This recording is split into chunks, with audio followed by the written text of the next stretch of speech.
y a des histoires, c'est qui ne commencent pas dans les grandes foules, mais dans le silence, dans les larmes d'un jeune homme, cherchant un sens à sa vie. Voici l'histoire du révérend pasteur Paul Boyéquin, un serviteur de Dieu, un homme, un père, un berger, mais surtout un cœur appelé dès le ventre de sa mère, né un certain 24 juin, dans la simplicité grandit au milieu des défis et combats un jour, fut moniteur de l'Écodyme, le plus jeune de l'assemblée chrétienne, de Rigini à côté de Papalélo chez le pasteur Barouti.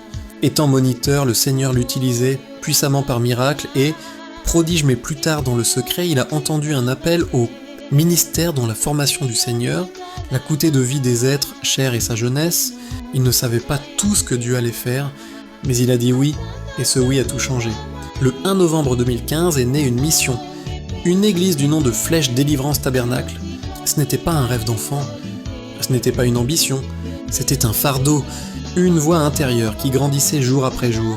Au milieu des luttes, des incompréhensions et même du rejet étant, humain, il était découragé et le 27 décembre 2016 alors, Dieu le visita dans une famille, Dieu lui parla en ce mot. Je suis venu pour te préciser, je t'ai donné 3 dons de miracle. Guérison divine et de la foi, j'y vais t'équiper et je veux appeler et attirer moi-même mes enfants.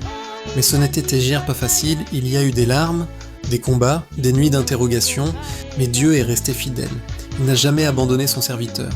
Quand les hommes doutaient, Dieu fortifiait comme Branham dit quand, Dieu appelle un homme, il va prendre soin du reste lui-même, ce qui a commencé avec quelques personnes dans un lieu modeste, près d'eau et sur de montagnes glissantes, sous-arbrées avec des bidons comme chaises S, devenu un refuge pour des âmes perdues. Pas de micros sophistiqués, pas de grande foule, seulement une parole vivante et des cœurs disponibles. Le chemin n'a pas toujours été facile. Seul avec son compagne, le frère Chris Kapenga, et le soutien de son collègue Cyprien Manyanga, il y a eu des tempêtes, des doutes, des abandons. C'est dans le silence des prières que Dieu l'a saisi. Il n'a pas choisi ce chemin. C'est le ciel qui l'a choisi, loin des projecteurs. C'est dans l'intimité avec Dieu que son ministère a commencé, mais jamais Dieu n'a manqué. Il a pourvu, il a restauré, il a ouvert des portes. Aujourd'hui, des centaines de vies sont bénies grâce à ce oui.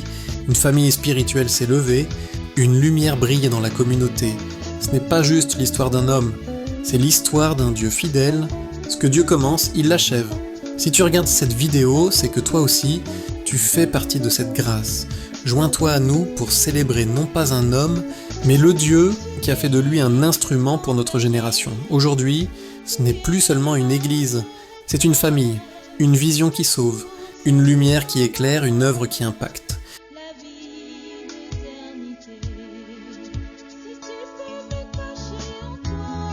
Drôle de personnage.